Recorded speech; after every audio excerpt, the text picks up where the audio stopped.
launch a campaign as fast as possible. Just get into it. There's no better way to learn and to see what's happening. Like, you're going to learn everything you need to know in a month. I don't just want 10% growth increase. Like, I want a 25% or more growth increase overnight. 70% of our time and resources are going to go to moving up market because it's a big deal. If I want to stay at $15 to $20 million business, I can stay with founders. But if I want to hit 100 million or 200 million, I have to move up market. There has been a big underinvestment in brand related things for the past couple years. And then now a lot of DMOs being like, we stopped doing that. And now we're not being found in the LLM search results. We don't have content out there. We don't have thought leadership content. Marketing it's like fashion. It's cyclical.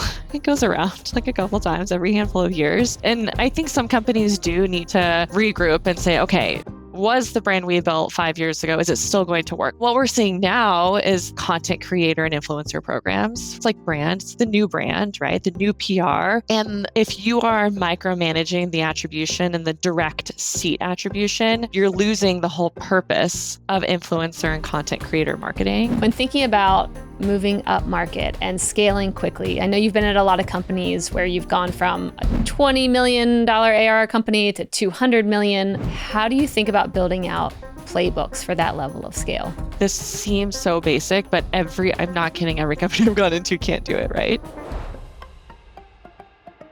Hello, and welcome back to another episode of Marketing Trends. I'm so glad you're here. This is your host, Stephanie Postles. And before we get into who the amazing epic guest was today that we talked to, I want to ask you a favor. Please hit that subscribe button. Give me a rating and review. Let me know what you think of this show. I'm dying to hear from you. And I'd love to help get this show spreading throughout the CMO community, throughout other marketers, and really getting it on their radar. Thank you. Thank you. So today's episode was with Harmony Anderson. Harmony Anderson is the head of marketing and growth at Superhuman. You know, that AI email productivity tool that spread like wildfire through the entrepreneur and founder community. And now they are moving up market. And that is why I wanted her on the show, and I wanted to hear what she's up to and how she's growing this amazing company. This interview was one of my favorites because Harmony has worked at companies that have gone from 20 million ARR to 200 million ARR. So she has the playbook for what it looks like to scale massively, how to grow, what kind of marketing campaigns work, which ones don't. And one of my favorite pieces of advice that she talked about was, as a marketer, coming in and going hard, making moves within that first 30 days, launching huge campaigns, and really trial by fire and getting out there quick, which is very different than many of the other CMOs that I've talked to on Marketing Trends, which is why I love this hot take and hearing how she gets into a company and acts within days to get her name on the map and to show results very quickly. We also got to talk about something that a lot of marketers in this world have brought up, which is the move into enterprise or moving up market.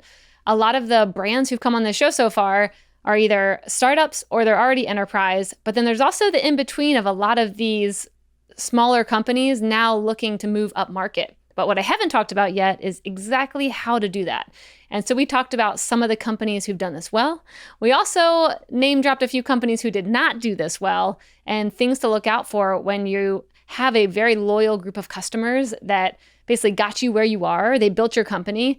And now you're having to focus on a whole different group of customers who are very different while not forgetting about your original ones. So super fascinating conversation around the playbook of moving up market. And because Superhuman is such an AI native company, we also got to talk about how to stand out in this very noisy AI everything market. Everyone is AI everything. And so how do you stand out? How do you position what your offering is? How do you show your customers what you have and convince them to try you out? And the other thing that we got to discuss is her tech stack right now and how she thinks about her RevOps department and how she thinks about operational structure when it comes to driving revenue. So yes, I had her call out her favorite tools, the exact one she's using, which one she doesn't like. And she even threw in one of her top marketing campaigns right now that you probably would not think is a good one when you hear it. So enjoy the interview. Harmony, welcome to the show. Thank you so much. I'm excited to be here. Yeah, I'm really excited. I've been thinking about this interview for the past week or two since we were speaking last. And I'm like, man, we're going to get into some very juicy things. But first, I want to start with just a bit of your background because you've been at some Yeah. cool companies, you've seen a lot. And so if you could just give some highlights of where you've been. Yeah, I've been in tech startups, B2B SaaS for the most part my entire career. I've been really lucky to work with at some really amazing growth companies. Some of the highlights really are Thousand Eyes. They were acquired by Cisco 6 or 7 years ago. And that was my first kind of major foray into demand gen and end-to-end revenue marketing, selling to network engineers. And I tell people still to this day, it was the hardest marketing I've ever had to do because network engineers hate marketing. So Mm-hmm. we had some really fun programs in place that really helped us drive revenue there that like you would never think of, like limited edition t-shirts. So really a fun experience there. And then I spent a long time at Outreach, sales engagement software, running their global demand and operations org, which was just one of the highlights, honestly, of my career so far. Amazing team, great product. I was an early kind of user adopter of their solution. And that was one of the companies actually similar to Superhuman where I was like, I have to work here. Like, how do I get a job at this company?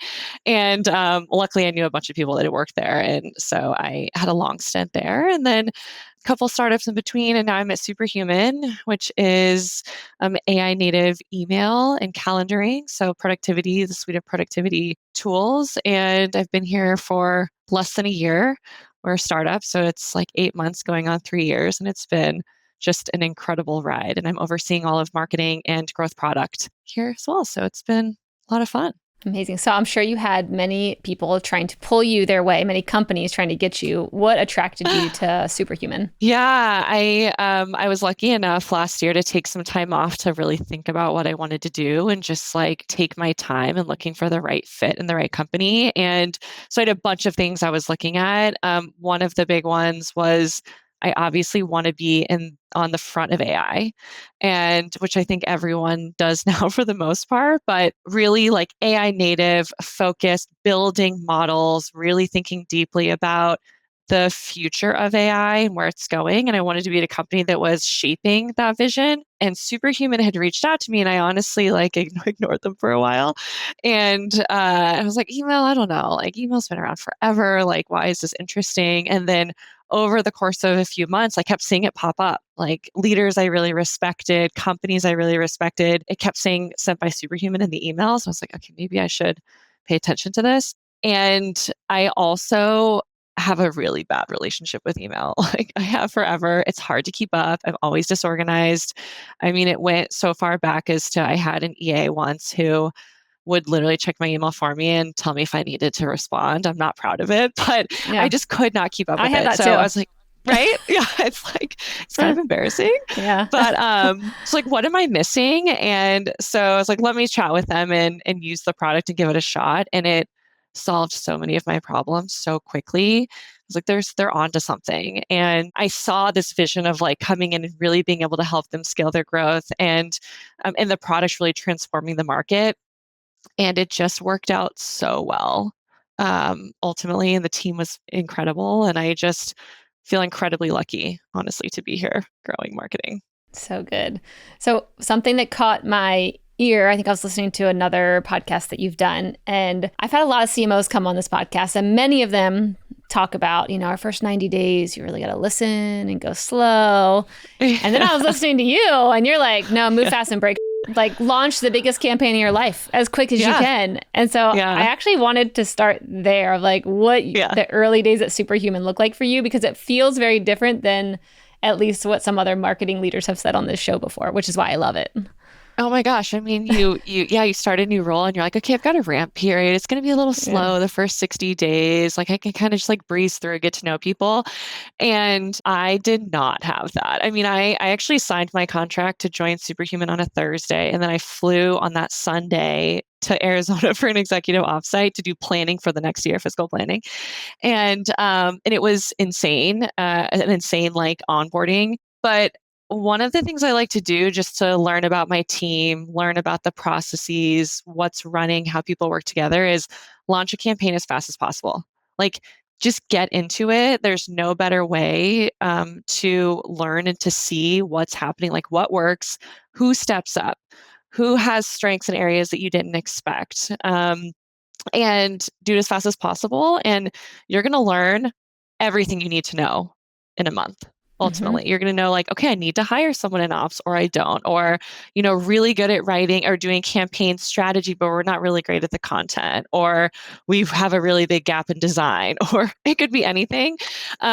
So I did that at Superhuman. And honestly, it was really opportunistic at this point because we saw in our business that I heard through the grapevine. I think my CEO had just like mentioned this in passing that we have a spike in growth in January. And it's because people are coming back from the new year. They have messy inboxes. They have New Year's resolutions to be more productive or more fit, like you name it.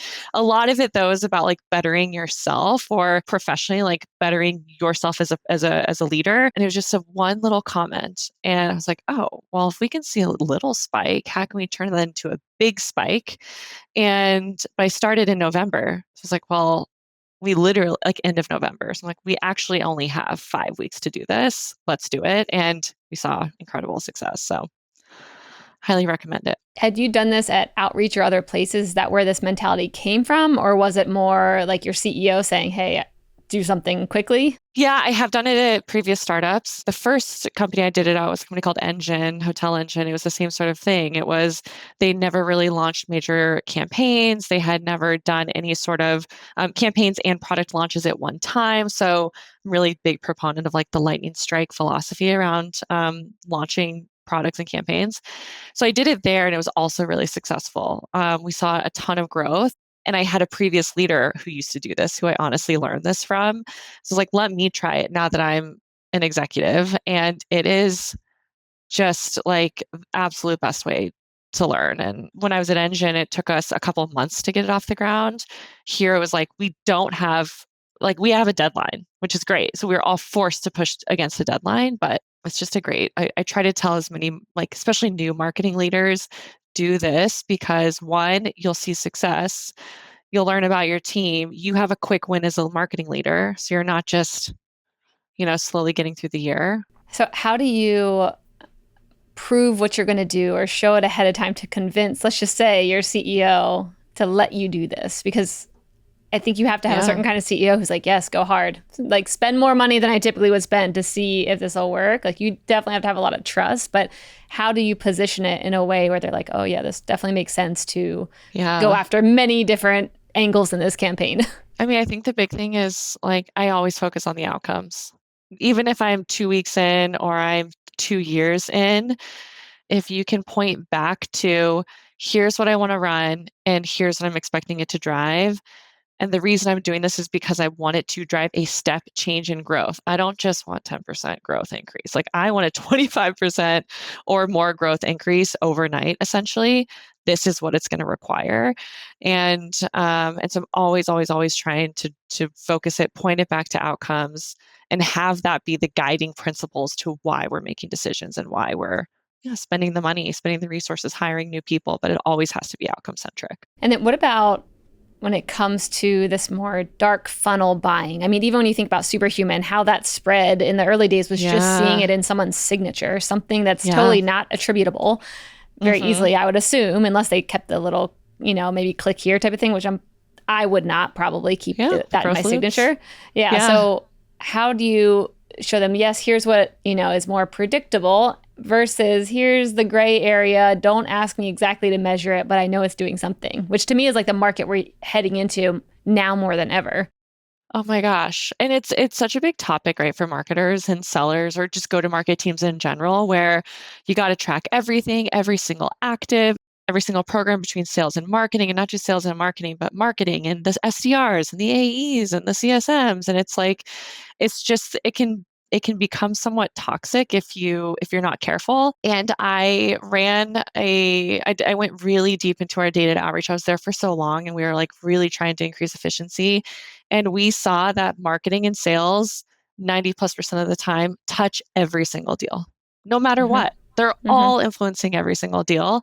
I went back and I was like, why am I just like scraping through this, like all this data and this attribution, when the reality of it is, if we're working as a team, we have the same goals, the same objectives, same KPIs, like we're going to hit our goals. Like we have to just have that seamless relationship, right, throughout the whole funnel. What we're seeing now is that so many companies, whether or not you're B2C or B2B, are moving into content creator and influencer programs. For example, it's like brand, it's the new brand, right? The new PR. And if you are micromanaging the attribution and the direct seat attribution, you're losing the whole purpose of influencer and content creator marketing. And so that was one of the areas that we are moving really deeply into, is scaling influencer marketing, scaling programs with content creators. And I told my team, I was like, I'm not going to be able to track directly how many seats come from each influencer.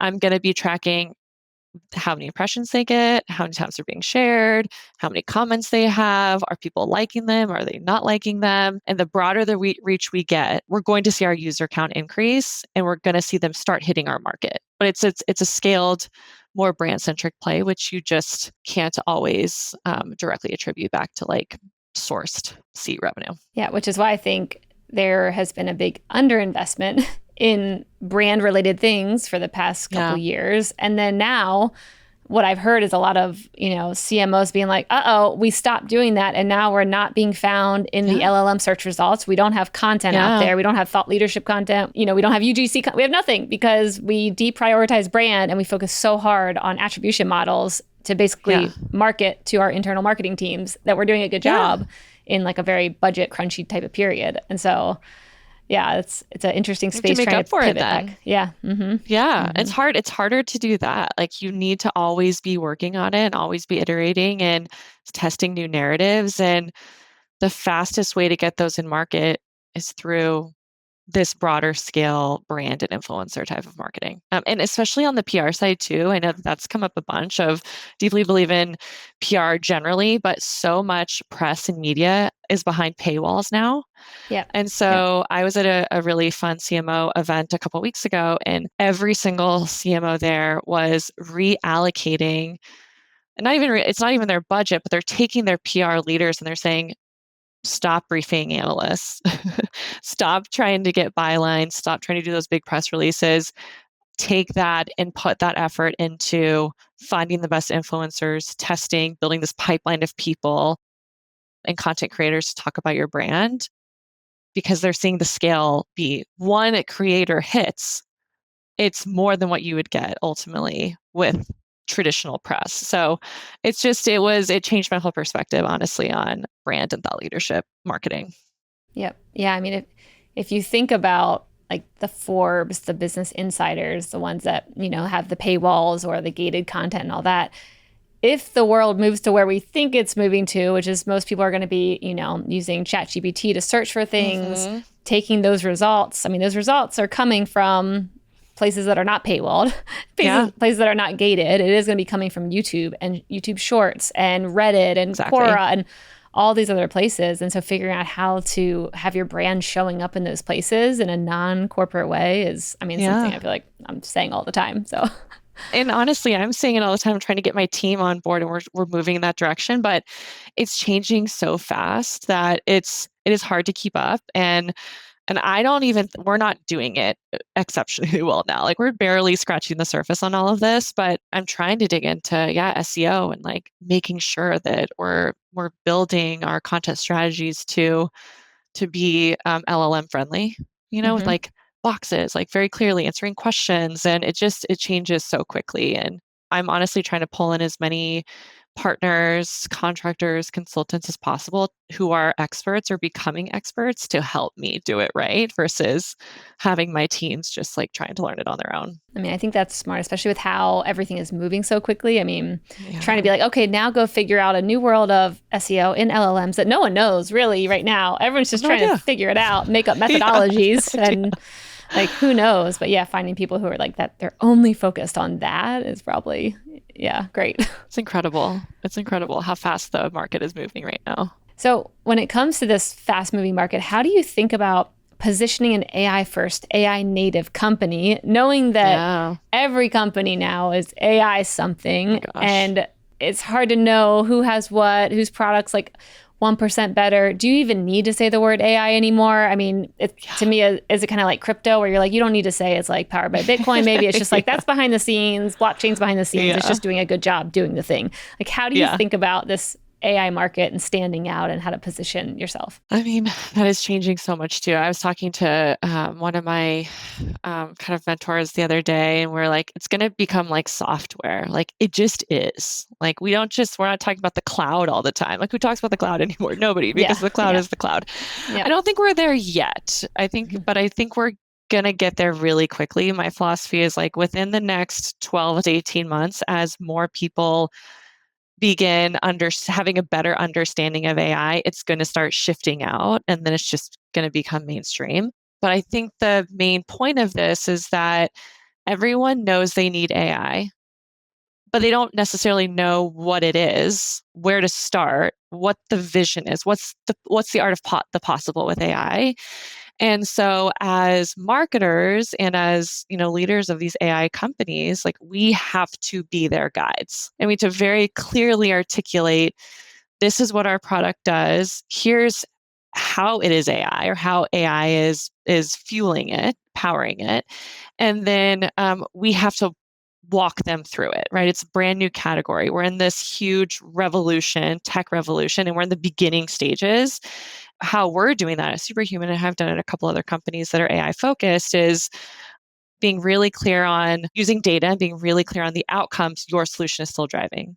And I've said outcomes a few times, but the more you can point to outcomes, as like, the better it's going to be. And then, so talk about the outcomes, talk about the data, talk about the vision, and then show them what that actually means, because it's just hard to grasp. You're saying AI native, AI powered, agents, agentic AI. Like, we're still in the beginning. Like, unless you're an early adopter and you're building this on your own, like, no one knows what that means truly. So we're talking about it. We're saying, okay, like, with our solution that is AI native versus AI powered, because we're actually building AI into it, you can respond to your emails 1 to 2 days sooner. You can save 4 hours a week on your email. We have, like, within our community, we have sent, I think it's like 500 million messages, and we have triaged 2 billion conversations. Like, you put data on it, and then like, wow, I didn't even realize like that was possible.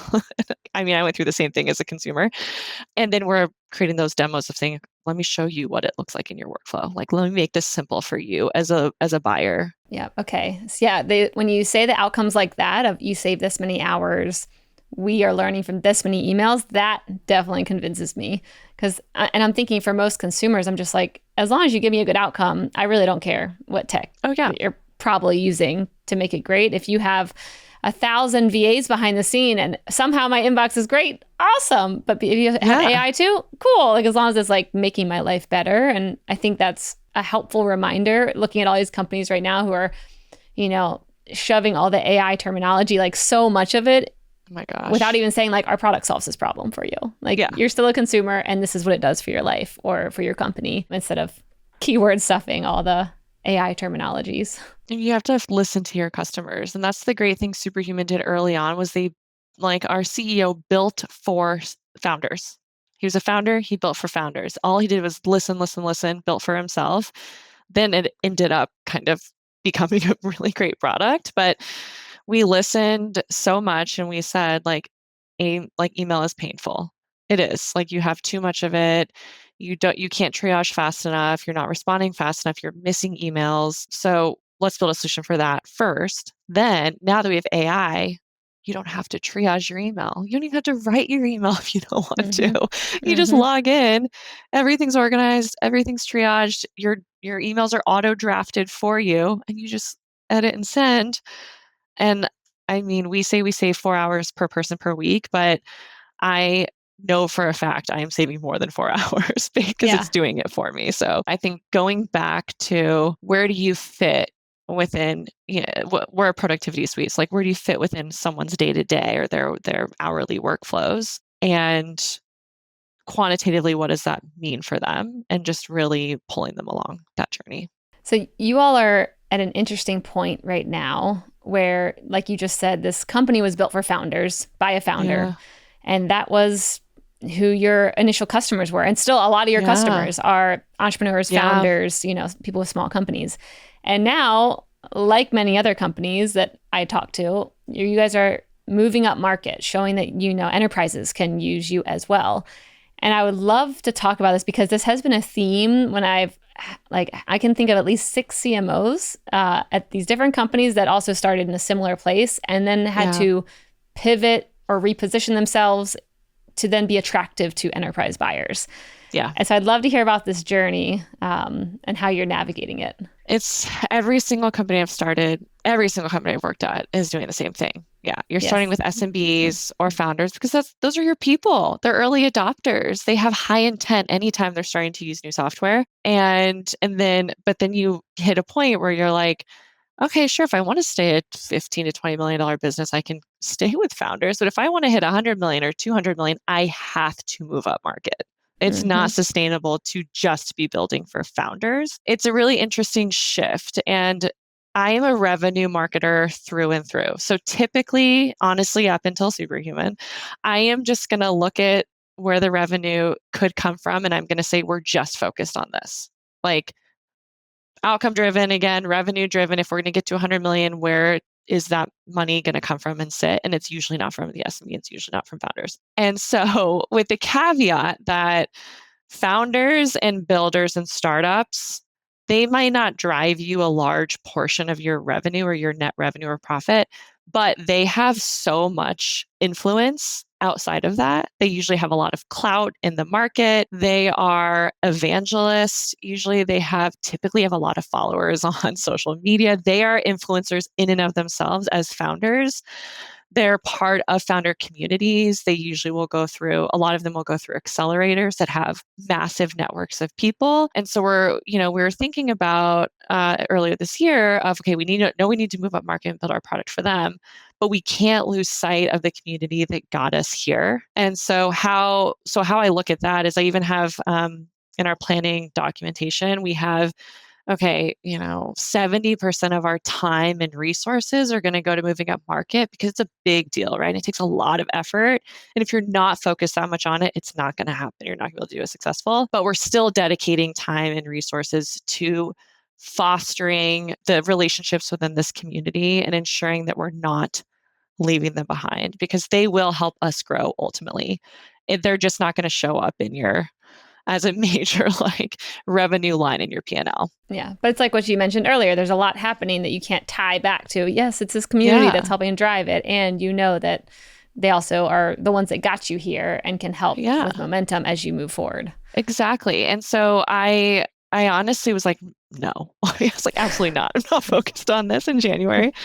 And Raul, our CNO, and I were like, look, we got to think about it a different way since we're not going to see them scale our revenue to 200 million. And so I'm actually actively hiring for basically startup evangelist or startup program manager to build, host happy hours, be in the field, be having, really in-depth conversations with founders and builders and the accelerators and really make sure that we're maintaining our foothold within this community and supporting it as we grow. So we're dedicating resources now, while then a lot of the team is really trying to push us up in this mid-market plus direction. Yeah. So how did you know that a startup evangelist would have been did you hear from your community hey, you're forgetting about us, we need someone on the ground floor here? Or how did you get that feedback to put someone in the communities? So we kind of just I would say we forgot about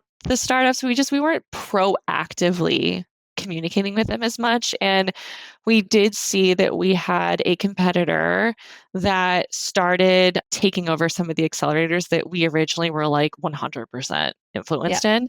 And so we're like, oh no, how is this happening? It's well, because we haven't proactively built programs for them. And we used to have a previous version of a Superhuman for Startups program where we're just give them seats. They are our people, right? And so we actually launched a new version of that where our offers are even bigger. You can join Superhuman with 5 seats for a year free, and use it basically your entire build, your entire like founding team. We look at it as like giving back to our startup community and our founders and our builders. And we're trying to just go back and say, okay, I know you tried this other product, but ours is still better. Like, come back, like we're here. And it was a little bit of a, oh, we just lost this. It was like one accelerator that we started just like losing our foothold in. And so it's a good indicator though of where we were heading, which is why we've now pivoted back to making sure we have resources there. Yeah. And I'm guessing you could see direct metrics tied to losing that accelerator partnership as well. Like that'd be a pretty obvious one, I would assume, right? Yeah. I mean, it wasn't again, like the revenue is still little. They're tiny, tiny deals and we're giving them big offers. So it was really just this is more of an anecdotal and a subjective view of like in the conversations we are having, we keep hearing about these competitors starting to pop up. And so we needed to stop and redirect then after that. Okay, so now as you're moving up market, what have been some of the biggest learnings, hiccups? I mean, I can imagine that's a interesting process to go from marketing to founders and positioning the company that way and being like, me too, we're the same. And then all of a sudden having to probably, reorient in a very different direction, which would require, I mean, to me, it sounds like it could be a whole rebrand in a way of like everything that you've been doing. So what have you been learning along this process and how's it been going? The great thing is that we never tried to move up market and failed.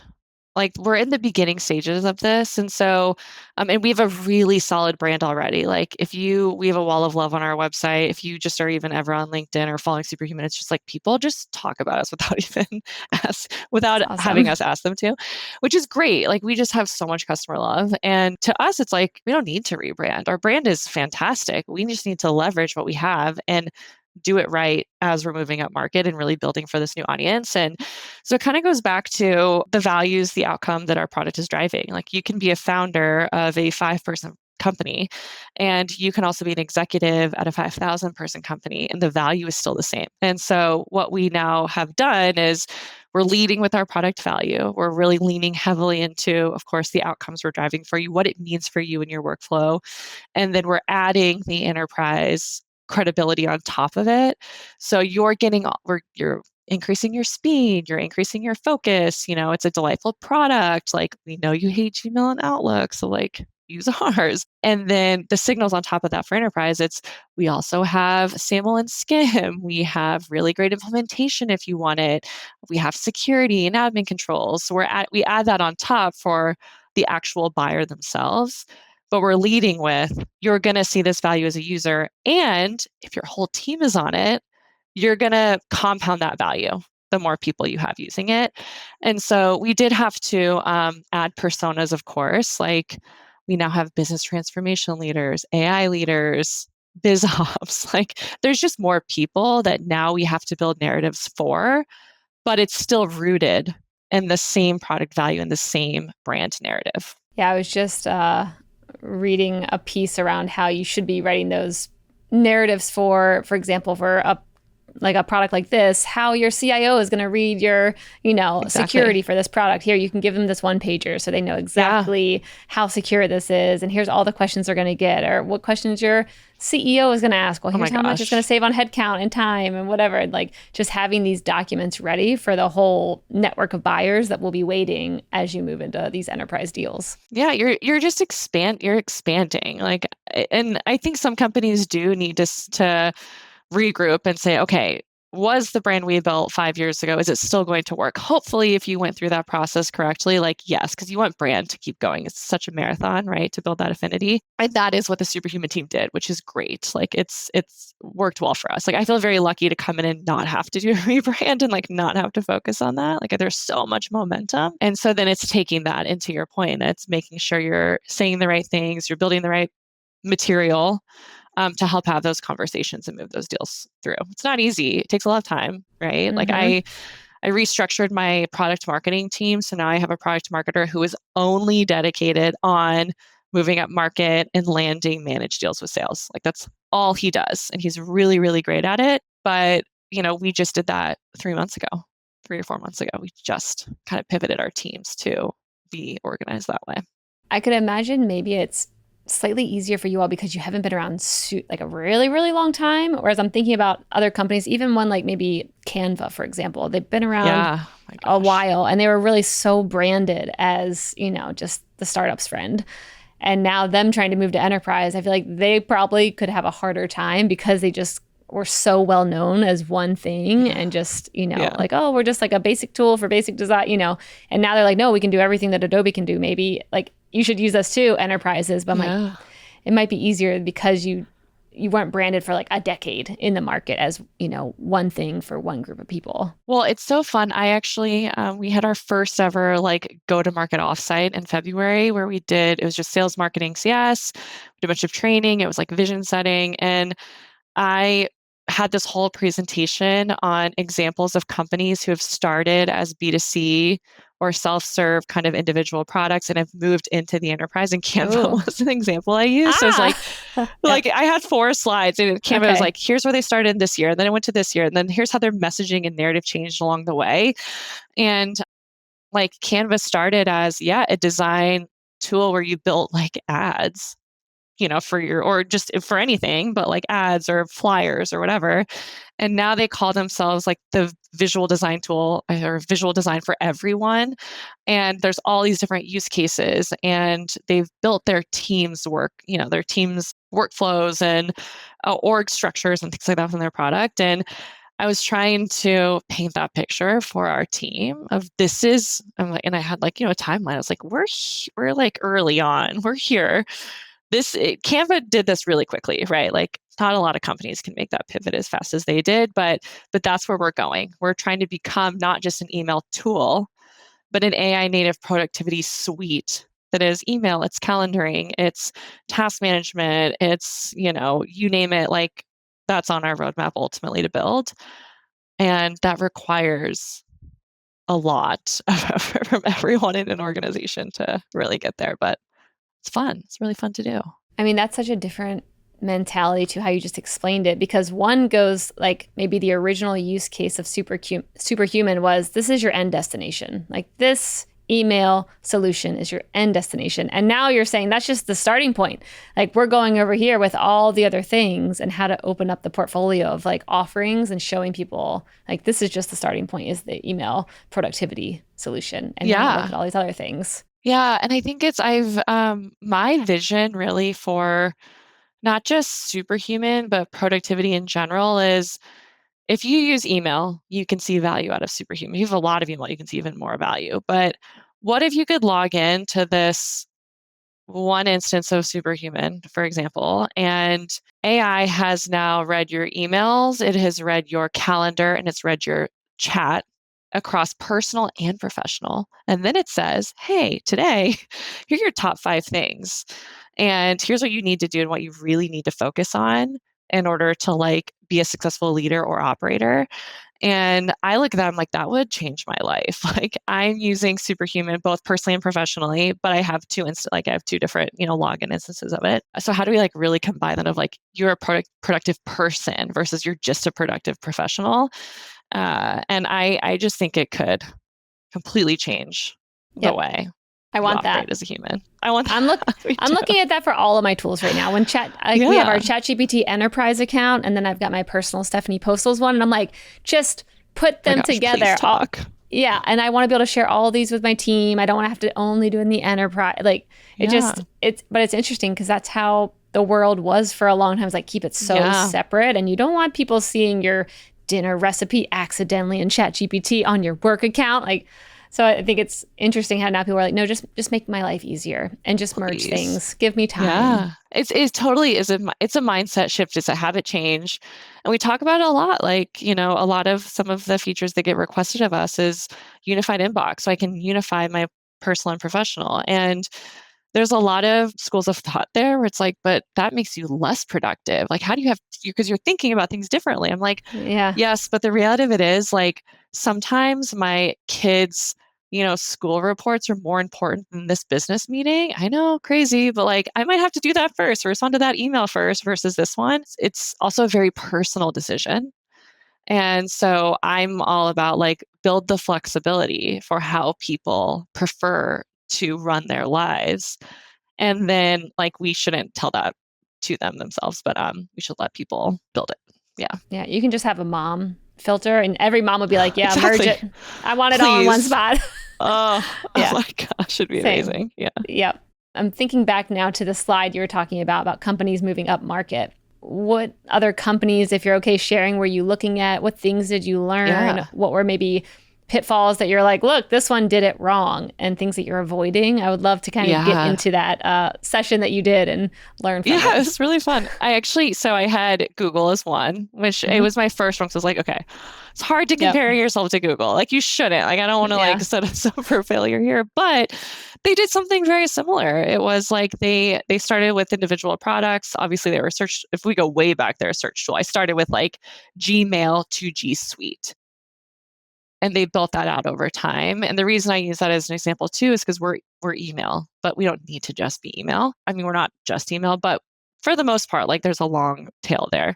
I also use Dropbox as an example. Like they were very consumer in the beginning as well, of like just host your docs on the cloud.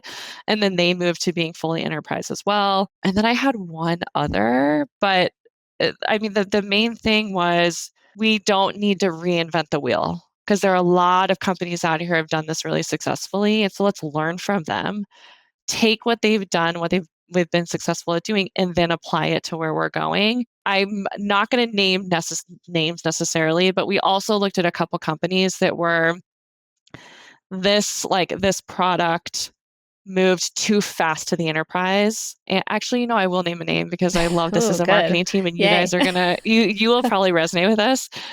Optimizely is a great example. You remember Optimizely? Yes, I do. Doing like landing page testing. Yep. Dream of a product for marketers. Super cheap, super easy to use. You could rapid fire A/B test. You could build landing pages overnight, not even overnight, like in 5 minutes. Excellent solution. And then they said, we're just going to move into the enterprise. And they changed their pricing where like the minimum was 60 or 80K when before we were paying $100 a month. And they just left their SMB businesses and their startups behind. And I know someone who worked at the time and like they weren't able to pivot fast enough. They were trying to land whales. They ended up getting acquired. And when was the last time you talked about Optimizely? I was say, are they even around anymore? What happened to them? I don't think so. I have no idea. Yeah. But the point is like great example of a company that was like just in an awesome spot and growing so fast. And then they just forgot about the people that got them there. And so that was a good example of don't forget your end users, don't forget your startups, don't forget the community who got you here. Continue making sure you're fostering that, you're building solutions for them while also making your way up market, because that just takes a lot longer. There's a lot more at risk when you do that. So I did have a call with a company who has basically built, I think, the next best version of Optimizely. And I'm like, thank God. Yeah. I literally told him, I was like, you guys remember Optimizely? Because I've been asking for this for like 10 years. And finally, you're here. So I'll have to get that name from you. You test them first. Then send them over exactly. to me. I have not gotten my hands on it yet, but I'm optimistic about it. So I love these kind of examples because like you said, there is so many companies already to learn from. And I mean, I even think about Adobe and how like 1 second it's super expensive. And the next second now you got cloud and you can just pay like $10 a month. And then no, you're back in a contract for a year and just like getting jerked around and being like, I just want one piece of software. Can you not put me in all of them? Now I'm stuck in a contract. You won't let me out. I mean, just watching them try and bump their way through it. I don't know where they're at now. But yeah, it's just like, don't do that. That's another really great example. That's usually my second example of this. You were talking about attribution. ESP. Visible. Do you remember Visible? Visible was bought by Marketo, bought by Adobe, right? Visible was an incredible solution back in like the early attribution days. We were super users of it at Outreach, and it really fueled everything we did. And great customer support, beautiful product, like for attribution, relatively easy to set up. They were bought by Marketo, kind of started going downhill. And then Marketo was bought by Adobe, really started going downhill. And we ended up churning and moving to a new partner because of that whole shift. So you do have to be careful, especially in acquisitions or in big, strategic shifts of like where the the product and market is going. Yeah. When thinking about moving up market and scaling quickly, I know you've been at a lot of companies where you've gone from a $20 million ARR company to 200 million, which is fast growth that happened very quickly. Yeah.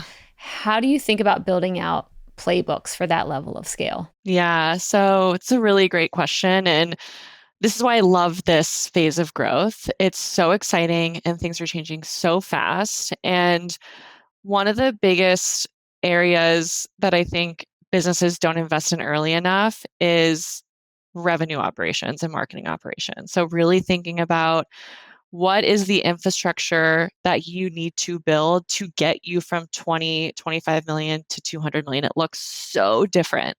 You can run your business in Excel spreadsheets or Google spreadsheets if you needed to, like manually, up until that 20 million mark. But then after, your teams can start breaking down almost overnight if you're not actually like building that infrastructure as you go. That infrastructure, that data powers everything your marketers are doing, everything your sellers are doing. It makes your processes and your teams more efficient. You'll see bigger outcomes, better conversions. And so that's the piece that like I think about all the time is if I want to build a really amazing customer journey and I want it to be personalized, I want to be making sure my sellers are reaching out to our customer accounts at the right time.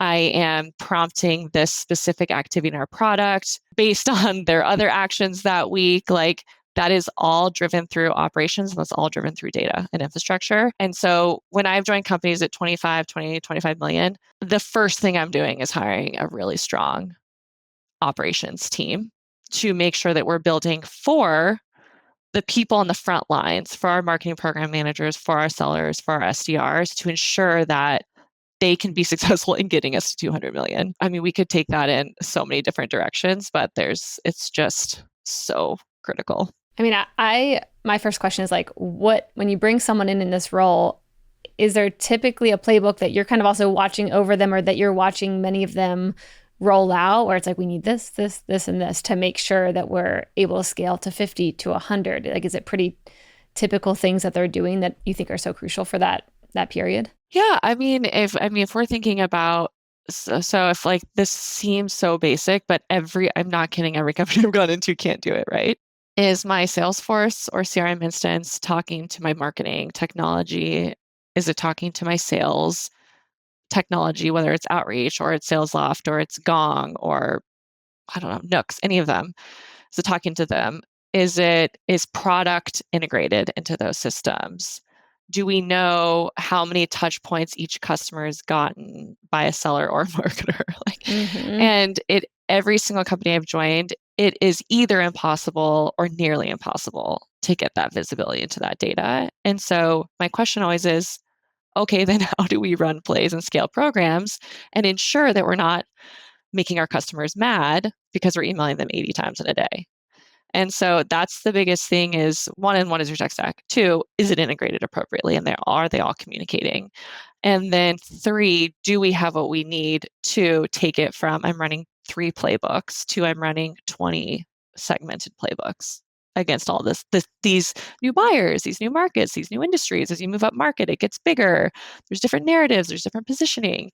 You just can't do that without a solid foundation and solid infrastructure. I would love to hear about your tech stack right now. If you have any tools that you're loving, or maybe I think you already brought in this RevOps leader, right? I mean, they've been there for a little while now, like that they maybe brought to you and they were like, look, here's one that you need that you didn't even know about. Yeah, we're still in the pretty early stages, I would say, of building our tech stack. But I mean, I'm a Kool-Aid drinker of Outreach. So I've been an Outreach user for literally 10 years.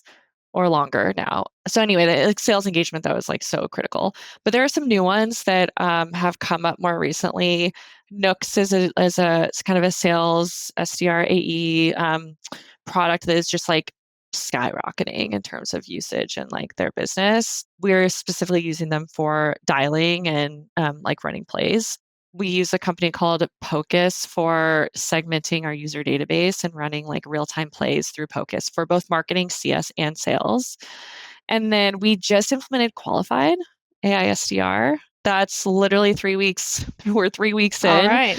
My head of demand gen is from Outreach, and she did it there. It saw a lot of success. And so my biggest priority is how do I take all of these plays I've been running for a long time and make them smarter through AI. So whether or not they're technology partners that never had AI but are building it, or brand new AI partners, Qualified is one of those where we're really trying to make that work. And I'm incredibly optimistic about it. So that's a really fun one on the sales and marketing side. It's kind of both. Is there any gaps right now where you're looking for tools to do something? I'm desperate for design. Tell me you have a great AI focused design tool, because I've asked every marketing leader and they all say, nope, it's not there yet. It's not there yet. I still use designers. Yeah. I mean, it's crazy to me that we already have AI sales like SDRs or, oh my BDRs. Gosh. Like we already have that where they're able to come in, close deals, answer all the questions, and we don't have a good design tool yet. When I'm like, Midjourney came out a long time ago. I feel like we should by now have lots of great tools. What is the holdup here? I'm unclear. It's like the ChatGPT, like OpenAI joke that like you're still going to get people with way too many fingers or like too many arms or like something weird is happening, like especially if it's people driven. But I think there's so much disruption that could happen within that market soon. Or even Canva's such a great example. Where is Canva's like auto AI design features? I tried because they had it plugged into ChatGPT, and I tried it and I was like, no, this is not working for me. This should be your thing, Canva. Or even Adobe's is still too complicated. They just need to have a baby and just make something in between. They really do. Let's tell them. That's a big one. The other fun one though too for me is I am trying so hard, and this is like, I hopefully this doesn't get taken the wrong way, but I'm trying so hard not to ever hire content managers anymore. Tell me more about that and why. Yeah, because I look at like all of the different LLMs and AI providers out there, like the easiest thing to leverage them for is drafting content. You mean written content? Written content. Yes. So like, or taking unwritten content or webinars or virtual events or podcasts and building, 20 different assets from it. I don't have any direct content owners on my team right now, FTEs, and I'm trying to keep it that way as long as possible. And I'm getting close. Like, I think I'm going to be able to scale without it. We'll see. But I do have some part-time editors just to make sure that the content we are producing and writing is good. But I'm partnered. I'm working with a new company my good friend started called GrowthX, and they're basically building like all these really amazing workflows for all this different type of content, whether or not it's blog content or it's SEO content, or it's taking your podcast and making thought leadership posts, or it's webinars. Like, we'll see. But to me, that was one of the lower hanging fruits when it comes to leveraging AI and how that would impact full-time headcount. Yep. Yeah. I mean, we saw a similar thing with admission too, of like, but the more complex pieces, of course, we still need writers for those, like some of our narrative podcasts, but a lot of our other written content, we just don't need someone sitting there cranking away all day anymore. And that's, a lot of things. I mean, we see it happening in the video space as well, although that's still not there either, but to come probably. And just a lot of places that are becoming really efficient, which is really fun. Yeah, it is fun. It's like, it's a shift, right? But my product marketing teams generally have changed a lot in the last 10 years. Like, the product marketers I used to work with or lead were very like, we're taking the product, we're building the positioning and messaging for it, we're building the roadmap, we're working with the product teams to make sure we have a go-to-market plan. But then I'd have campaign owners, then I'd have content owners, then like there's like 5 other teams that would help me get it into market. They could be small or large, but like a lot of people doing that. Now my product marketing teams, they own the roadmaps, they partner with product, but they also do the campaign strategy, they write the narratives, they do the briefs for, virtual events and for thought leadership and for decks, etc. And then my program owners will take it and like build what they need from it. But they're doing way more that's broader than what traditionally I've had them do. I think it's because AI is like helping them do more with less time and less resources. So that's way more fun too, being able to play in different areas. And that's awesome. So looking ahead, are there any big experiments you're running, campaigns, types of content you're playing with, big bets, or things that you're not even sure if they're going to work out because they're so big and hairy and you're just trying it? I'd love to hear about that. Oh my gosh. I mean, still, there's a few things I think with, I've been learning from a lot of marketing leaders too, where they're just automating and personalizing at scale with AI, with qualified, with Clay, like with intent-based, prioritization for target accounts. Like it's all automated. Like they're building so much pipeline through just like automating their SDRs and their BDRs. So that's a big piece where like it feels hairy to me because there's a lot of technology, there's a ton of data, and we're trying to build it as we go. So that's one where I'm like, we're going to get it there. I'm like determined. But between where we're at now and like the vision, there's a lot of steps in between.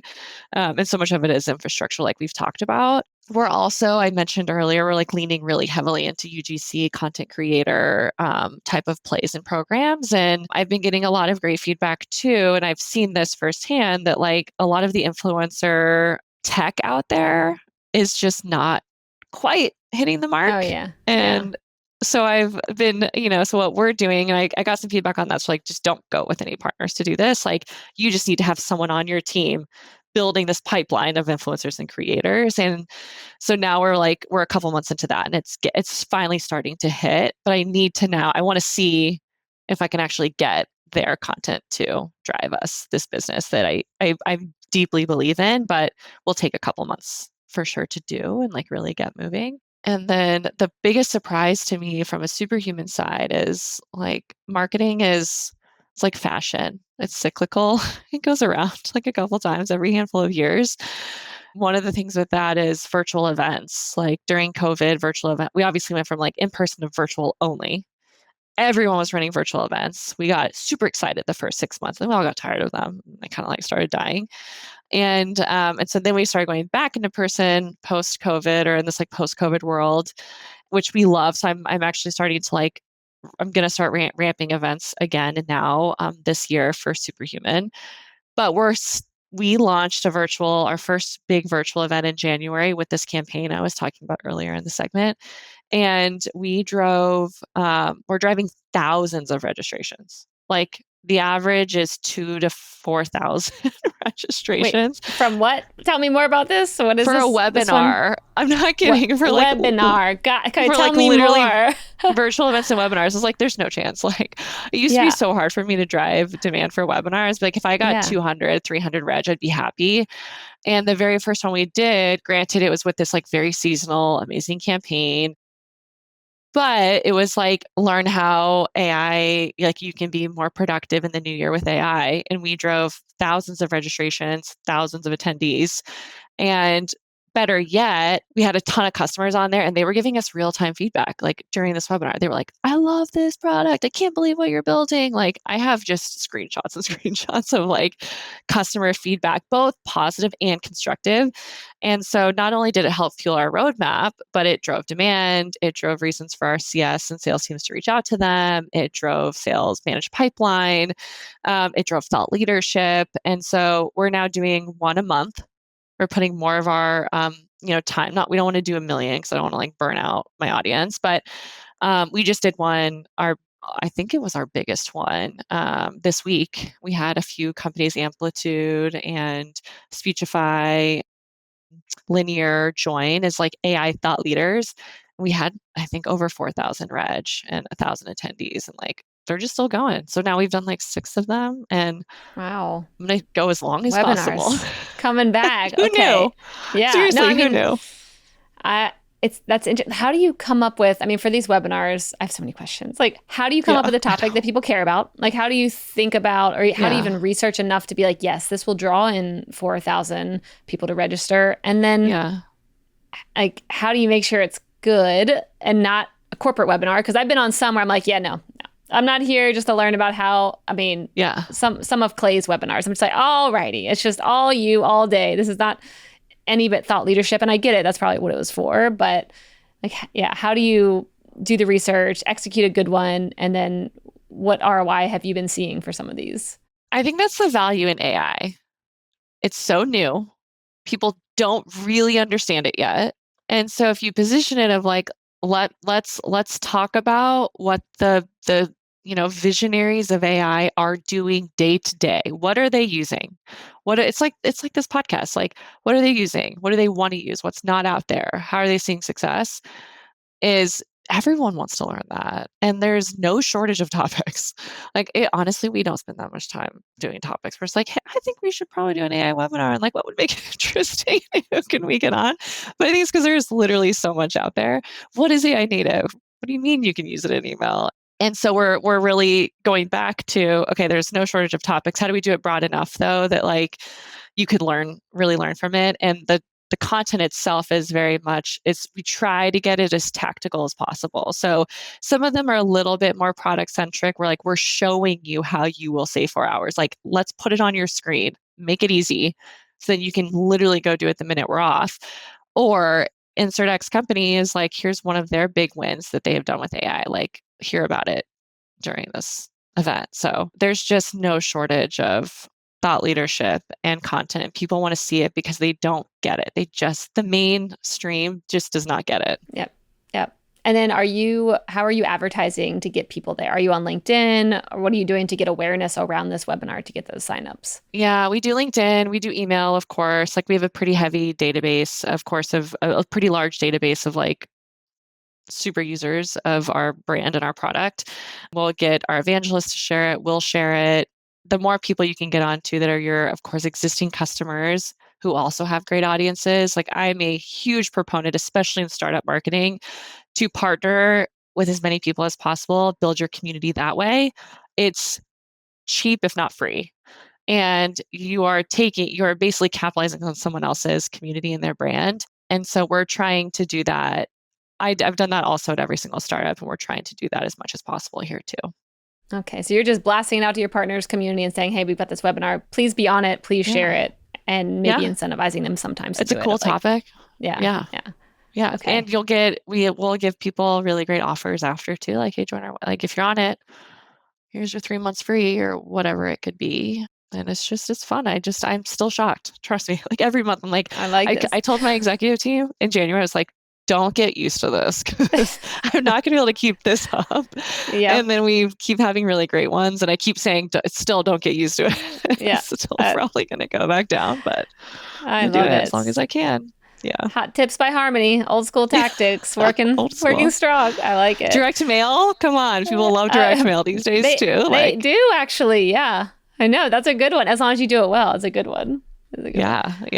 So it's fun. So when it comes to this startup evangelist role that you are hiring for, how do you think about the KPIs around, this person and if they're doing a good job or not? Yeah. So there are a bunch of programs we have that are either active or we want to pilot and launch for startups in general. So we have our Superhuman for Startups program, and that's like, we have a website for it.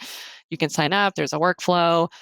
I am actively tracking and will be tracking how many new accelerators are signing up for their portfolio companies, how many startups are coming in and requesting access to the offer or to our product. And then, so that's like the program itself. And then there's, okay, how many events do we have? How many happy hours? Who's attending? Are we seeing them come in and take advantage of the offer? Are they not? So it's really this like still programmatic type of approach and the traditional KPIs that you would imagine, but it's less like, my teams are so held accountable for revenue. I'm more going to be looking at some of the leading indicators of success to revenue versus direct revenue, since our offer is big. It's free, basically, right, for a year. So it's how many new startups can we onboard? What is the percentage of companies in Y Combinator that are using Superhuman, and some of those more programmatic type of KPIs. And if you know anyone, send them over. If you're listening to this podcast, find me on LinkedIn. Get on in here. Find Harmony if you're a good fit. It sounds like a dope role. I mean, it'd be really fun, honestly. Yeah. It's like, even if they're like a past founder and they just don't want to be a founder anymore because it's hard to be a founder, then find me, because I will just pay you to schmooze and host cool events and like you could have multiple. like city locations, one in each city, have one in Oh. Austin. I'll do it for fun. I love know. that. Yes, you're hired. Yeah. All right, Done. thanks. Here's my new job. Right? It's a done deal. Done. It's official. Perfect. Well, Harmony, this has been such a fun podcast episode with you. Thanks for coming on Marketing Trends. Where can our listeners, our viewers, everyone find out more about you and Superhuman? Yeah, find me on LinkedIn, please. The more the merrier. Reach out. I love connecting with the people and having coffee, having virtual coffee, whatever. So please don't hesitate to reach out. And you can find Superhuman as well as on LinkedIn and X and all of the fun social profiles too. So thank you so much for having me. It's been such a fun conversation today. This was really fun. Thanks for coming, and we'll see you for the round 2 sometime in the future.